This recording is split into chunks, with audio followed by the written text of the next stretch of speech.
ஓம் ஸ்ரீ குருபியோ நமக. ஓம் ஸ்ரீ மகா பெரியவா சரணம். வரும் ஜூலை 2ஆம் தேதி புதன்கிழமை ஆணி திருமஞ்சனம். வழிபட வேண்டிய சரியான நேரம், செய்ய வேண்டிய பூஜை முறைகள்னு சொல்லி பல பயனுள்ள தகவலை தான் இந்த வீடியோல பார்க்க போறோம். அதுக்கு முன்னாடி நம்மளோட வீடியோஸை இப்போ தான் நீங்கள் ஃபர்ஸ்ட் டைம் பார்க்குறீங்கன்னா மறக்காம சப்ஸ்கிரைப் பண்ணிக்கோங்க. தொடர்ந்து இது மாதிரி அப்டேட் தெரிஞ்சுக்கிறதுக்கு பக்கத்தில் நோட்டிஃபிகேஷன் பெல்லை கிளிக் பண்ணி ஆல் அப்படிங்கிற செலக்ட் பண்ணிக்கோங்க. இப்போ ஆணி திருமஞ்சனம் அன்னைக்கு என்ன மாதிரி வழிபாடு செய்ய போறோம் அப்படிங்கிற பத்தி தெளிவாக தெரிஞ்சுக்கலாம்.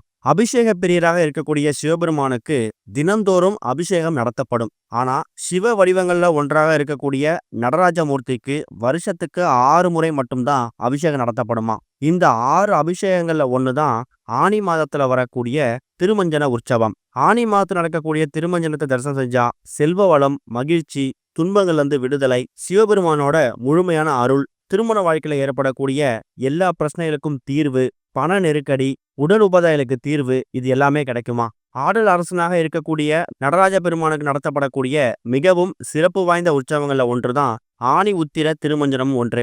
அதாவது நடராஜ பெருமானுக்கு வருஷத்துல 6 முறை மட்டும்தான் அபிஷேகம் நடத்துவாங்க. சித்திரை ஓணம், ஆனி திருமஞ்சனம், ஆவணி சதுர்த்தி, புரட்டாசி சதுர்த்தி, மார்கழி ஆருத்ரா தரிசனம், மாசி சதுர்த்தசி, இந்த 6 நாட்கள்ல மட்டும்தான் அபிஷேகம் நடக்கும். இதுல ஆனி மாத வளர்பில் வரக்கூடிய உத்திர நட்சத்திரம் நடத்தப்படக்கூடிய அபிஷேகத்துக்கு ஆனி திருமஞ்சனம்னு பெயர். இத மகா அபிஷேகம்னு கூட சொல்றது உண்டு. எல்லா விதமான சிவன் கோவில்கள்லையும் இந்த உற்சவம் நடத்தப்படும் அப்படின்னு சொன்னாலும் கூட சிதம்பரத்தில் இருக்கக்கூடிய நடராஜர் கோவில்ல 10 நாட்கள் உற்சவமா நடக்கும்.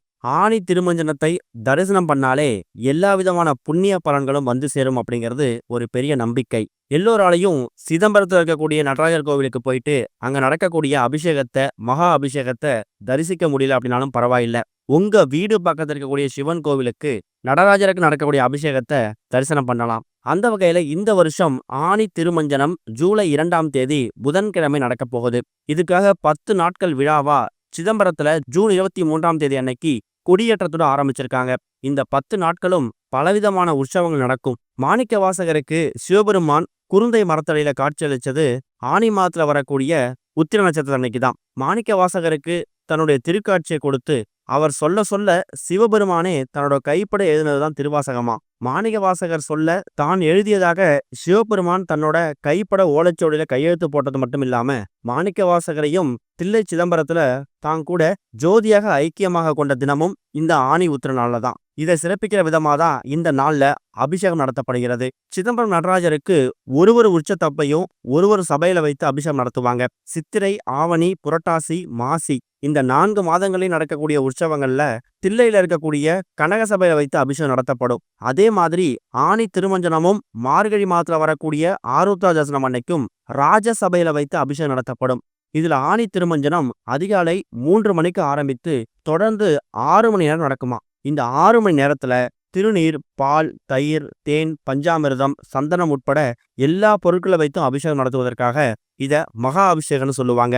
அதுக்கப்புறம் காலை 10 மணி அளவுக்கு நடராஜருக்கு திருவாபரணங்கள் அணிவிக்கப்பட்டு சிறப்பு அலங்காரங்கள் செய்து ரகசிய பூஜை நடத்தப்படுமா. அதுக்கப்புறம் தான் சிறப்பு அலங்காரத்துல நடராஜமூர்த்தியும் சிவகாமி அம்மையாரும் ராஜசபையில இருந்து சிற்சபைக்கு வந்து எழுந்தருளி பக்தர்களுக்கு தரிசனம் கொடுப்பாங்க. இதுதான் ஆனி உத்திர தரிசனம் அப்படிங்கிற மாதிரி பெயர் பெற்றது. அன்றைய தினம் உங்க வீடு பக்கத்தில் இருக்கக்கூடிய சிவன் கோவிலுக்கு போனீங்கன்னா கட்டாயம் நடராஜ சன்னதி இருக்கும். அந்த நடராஜ சன்னதியில அபிஷேக ஆராதனைகள் நடக்கும். அது எத்தனை மணிக்கு நடக்குது அப்படிங்கிறத நீங்க முன்கூட்டியே தெரிஞ்சு வச்சுக்கிட்டு அதுல போய் கலந்துக்கோங்க.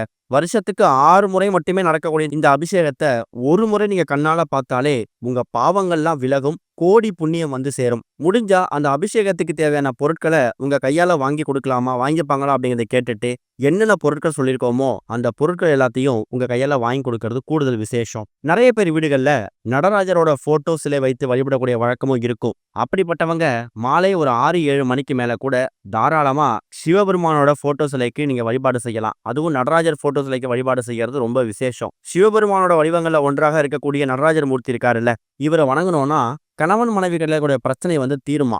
இதுவரைக்கும் நம்மளை ஆட்டி படைச்சிட்டு இருக்கக்கூடிய எல்லா கெடுதல்களும் ஆடல் அரசனாக இருக்கக்கூடிய நடராஜர் மூலயமா நிவர்த்தி ஆகும். ஒருவேளை உங்க வீட்டுல நடராஜர் போட்டோ சிலை இருந்துச்சுன்னா சிலை இருக்கிற பட்சத்துல அதுக்கு மஞ்சள் கலந்த தண்ணீரால அபிஷேகம் பண்ணணும். பால், தேன், சந்தனம் சொல்லி என்னென்ன அபிஷேகங்கள் பண்ண முடியுதோ அந்த அபிஷேகங்கள கூட நீங்க உங்க வீட்ல ஆணி திருமஞ்சனம் அன்னைக்கு நடராஜர் ஃபோட்டோ சிலைக்கு பண்றது விசேஷம். ஒருவேளை சிலை இல்ல, ஃபோட்டோ மட்டும் தான் இருக்குன்னா, அத பத்தி நீங்க கவலைப்பட தேவையில்ல. அபிஷேகத்துக்கு என்னென்ன பொருட்கள் பயன்படுத்துவீங்களோ, அது எல்லாத்தையும் நீங்க பிரசாதமா வச்சு திருமஞ்சனம் தினத்தன்னைக்கு, அதாவது ஆணி திருமஞ்சனத்தன்னைக்கு நடராஜ பெருமானுக்கு படைக்கிறது கூடுதல் விசேஷம். ஆனி மாதத்துல வரக்கூடிய இந்த வளர்பிறை உத்திரம் நட்சத்திரம் சொல்லியிருந்தோம்ல, அது எத்தனை மணிக்கு ஆரம்பிக்குதுன்னா, ஜூலை 1ஆம் தேதி பகல் 12 மணி 34 நிமிஷத்துக்கு ஆரம்பிக்கக்கூடிய உத்திரம் நட்சத்திரம் ஜூலை 2ஆம் தேதி பிற்பகல் 2 மணி 21 நிமிஷம் வரைக்கும் இருக்கு. ஒருவேளை மாலை நேரத்துல பூஜை செய்ய முடியாதவங்க காலை நேரத்துல பூஜை செய்யறது விசேஷம்தான். ஏன்னா 2 மணி 21 நிமிஷத்தோட உத்திரம் நட்சத்திரம் முடிஞ்சிடும். நடராஜருக்கு கோவில்ல அதிகாலையே பூஜை ஆரம்பிச்சிடுவாங்க. வைகாசி மாசத்துல இந்த அக்னி நட்சத்திர தருணம் எல்லாம் முடிஞ்சு வெப்பத்தை தணிக்கக்கூடிய திருமணிக்கு ஆணியில திருமஞ்சம் செய்யப்படுதாம். சொல்ல போனா இந்த திருமஞ்சனம் அப்படின்னா மங்கள ஸ்நானம், அதாவது மங்கள நீராட்டு. சிவன் கோவில்கள்லயே முதன்மையான கோவிலாக இருக்கக்கூடிய சிதம்பரம் நடராஜர் கோவில்ல தான் இந்த ஆணி திருமஞ்சனம் ரொம்ப ரொம்ப விசேஷமா நடக்கும். வருஷா வருஷம் ஆனி மாதம் உத்திரம் நட்சத்திரம் நடக்கக்கூடிய இந்த ஒரு திருமஞ்சனமோ மார்கழி மாசத்துல திருவாதிரை அன்னைக்கு நடக்கக்கூடிய திருமஞ்சனம் தான் ரொம்ப விசேஷமா. ஒரு மாதமும் பிரதோஷத்துக்கு இல்ல சிவபெருமானுக்குரிய மற்ற நாட்களுக்கு எப்படி நீங்க வீட்டுல பூஜை பண்ணுவீங்களோ அதே மெத்தட்ல அதே முறையில கூட நீங்க தாராளமா ஆணி திருமஞ்சனத்தன்னைக்கு பூஜை பண்ணலாம். அதுல எந்த தவறும் கிடையாது. பெருசா அபிஷேகங்கள் பண்ண முடியலையா, பரவாயில்ல. சிவபெருமானோட திருவுருவப்படம் மட்டும்தான் இருக்கு, வீட்டுல நடராஜர் போட்டோ சிலை கூட இல்ல அப்படின்னு நினைக்கிறவங்க உங்க மொபைல்ல இருக்கக்கூடிய நடராஜர் போட்டோவை பார்த்து கூட நீங்க வழிபாடு செய்யலாம். நடராஜருக்குரிய மந்திரங்களை உச்சரிக்கலாம். ஜூலை 2ஆம் தேதி மதியம் 2 மணி 21 நிமிஷத்துக்குள்ள ஆணி திருமஞ்சனத்துக்கான வழிபாடு நடத்துறதுக்கு முயற்சி பண்ணுங்க. முடியாதவங்க மாலை ஒரு 6-7 மணிக்கு பண்றதுக்காக முயற்சி பண்ணுங்க. நிறைய பேர் கோவில்ல அதிகாலை 3 மணிக்கு கண் விழித்து இந்த அபிஷேகத்தை பார்ப்பாங்க. அந்த திருமஞ்சனம் அப்படின்னு சொல்லக்கூடிய அபிஷேகத்தை பார்ப்பாங்க. அப்படி பார்க்க முடிஞ்சவங்க தாராளமா பார்க்கலாம். அதுக்கு உடல் ஒத்துழைக்கல அப்படிங்கிறவங்க உங்க வீட்டில் இருக்கக்கூடிய சிவபெருமான் போட்டோவுக்கோ இல்ல நடராஜர் போட்டோ சிலைக்கோ நீங்க வழிபாடு செய்து காலை ஒரு 6-7 மணிக்கு மேல கூட நீங்க திருமஞ்சன வழிபாட்டை செய்யலாம். அதிகாலை சுத்தபத்தமா குளிச்சுட்டு வீட்டோட பூஜையில் இருக்கக்கூடிய சிவபெருமானுக்கும் நடராஜருக்கும் அபிஷேக ஆராதனைகள் பண்றது விசேஷம்தான். ஒருவேளை காலையில கோவிலுக்கு போறீங்க இல்ல மாலை நேரத்துல கோவிலுக்கு போறீங்கன்னா ஆணி திருமஞ்சனம் அன்னைக்கு உங்க கையால ஏதாவது நைவேத்தியங்கள் பிரசாதங்கள் தயார் செய்து அதை கோவிலுக்கு எடுத்துட்டு போயிட்டு படைச்சிட்டு கோவிலுக்கு வரக்கூடிய ஒரு 5 நபர்களுக்காவது கொடுக்கலாம். சிவராத்திரி, அதாவது மகா சிவராத்திரி அன்னைக்கு என்னென்ன பிரசாதங்கள் செய்வீங்களோ அதே மாதிரி பிரசாதங்கள் தான் தயார் செய்து கோவிலுக்கு வரக்கூடிய பக்தர்கள் ஒரு 5 நபர்கள் கொடுத்தா கூட கோடி புண்ணியம் தான். குறிப்பா வெண்பொங்கல், சுண்டல், புளியோதரை இது மாதிரி பிரசாதங்கள் நைவேத்தியங்கள் செஞ்சு அது கோவிலுக்கு எடுத்துட்டு போயிட்டு படைச்சிட்டு ஆணி திருமஞ்சன தினத்துல கோவிலுக்கு வரக்கூடிய பக்தர்களுக்கு கொடுத்தீங்கன்னா குடும்பத்திற்கு கூடிய எல்லா விதமான தடைகளும் நீங்கும். குறிப்பா சுபகாரிய தடை நீங்கி குடும்பத்திற்கு கூடிய ஒற்றுமை மேலோங்கும். கணவன் மனைவி கிட்ட இருக்கக்கூடிய அந்த சண்டை சச்சரவுகள் நீங்கும். குழந்தைகளோட கல்வி வளர்ச்சி மேம்படும். இப்ப நம்ம சொல்லிக்கக்கூடிய இந்த ஒரு முறையில